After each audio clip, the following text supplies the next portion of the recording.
Hello everyone. इस particular video में मैं आपके साथ सेट थ्योरी का एक क्वेश्चन डिस्कस करूंगा। ये कैट 2018 के स्लॉट 1 का क्वेश्चन है, क्वांट सेक्शन का।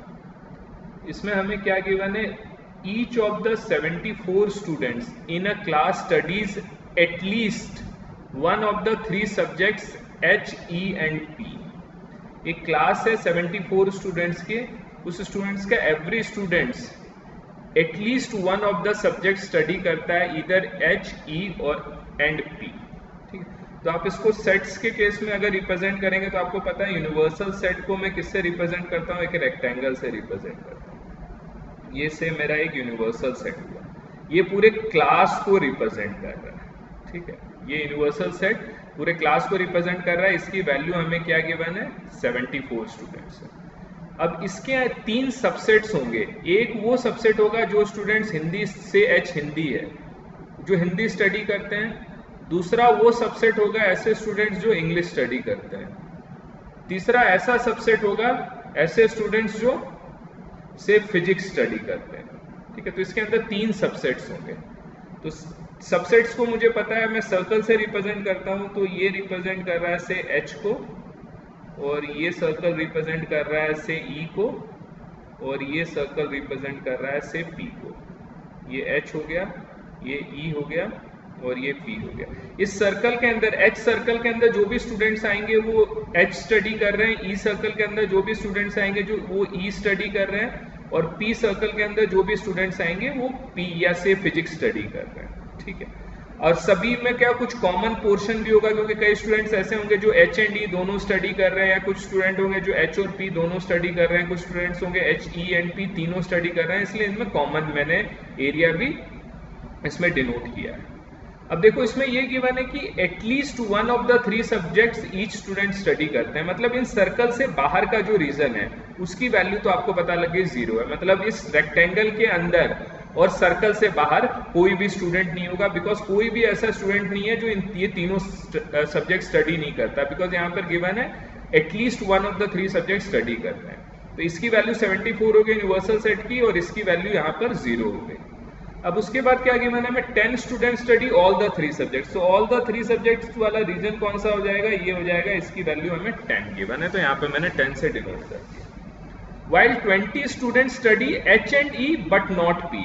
20 ऐसे स्टूडेंट्स हैं जो एच और ई दोनों सर्कल में होने चाहिए लेकिन पी सर्कल में नहीं होने चाहिए। वो कौन सा एरिया हो जाएगा, वो ये वाला एरिया हो जाएगा। तो यहां पर मैं लिख सकता हूं, ये कितना हो जाएगा, 20। देखो, ये जो 20 वाला रीजन है वो एच और ई दोनों में आ रहा है लेकिन पी में नहीं आ रहा, जो हमें क्वेश्चन में गिवन है। ठीक है, तो 10 और 20, 0 और 74, ये मैंने मार्क कर दिया। उसके बाद गिवन है every student who studies P also studies H और ई और बोथ।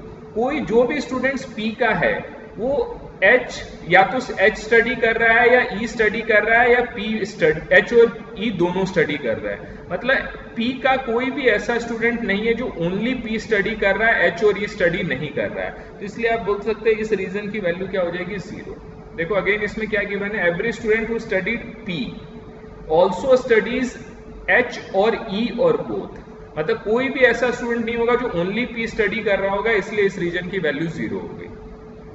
अब हमें क्या गिवन है, if the number of student studying H equals that studying E. जो एच स्टडी कर रहे हैं और जो ई स्टडी कर रहे हैं वो नंबर ऑफ स्टूडेंट्स इक्वल है। अब जो रिमेनिंग ये 4 बच गए ना, इसकी वैल्यू से मान लें मैंने ए है, इसकी बी है, इसकी सी है और इसकी डी है। ठीक, तो हमें क्या गिवन है, एच की वैल्यू क्या होगी, एच हो जाएगा a plus B plus 20 plus 10।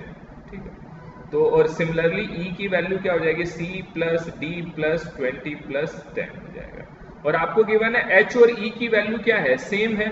तो अगर एच और ई को इक्वेट करोगे तो 20 और 10 तो कैंसिल ही हो जाएगा। तो मेरे पास आ गया a plus B equals to C plus D. ये आ गया मेरे इस स्टेटमेंट से।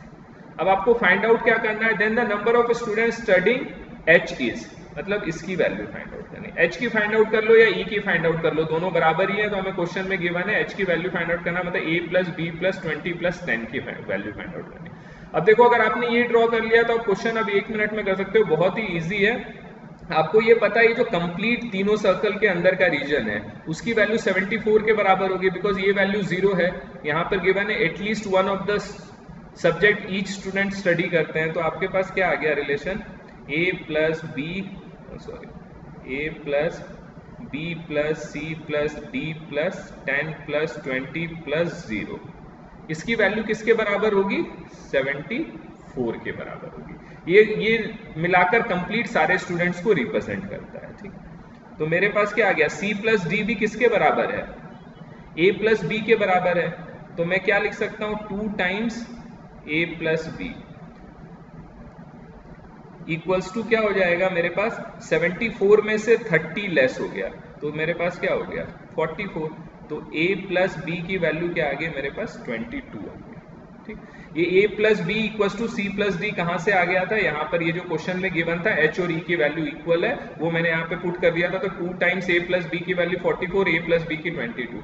अब आप इजी वे में बता सकते हो h की वैल्यू क्या होगी, h क्या है मेरा, a plus B plus 20 plus 10, h बोल दो या e बोल दो, दोनों की वैल्यू सेम है। तो 22 प्लस 30, तो आंसर क्या हो जाएगा मेरा 52 हो जाएगा।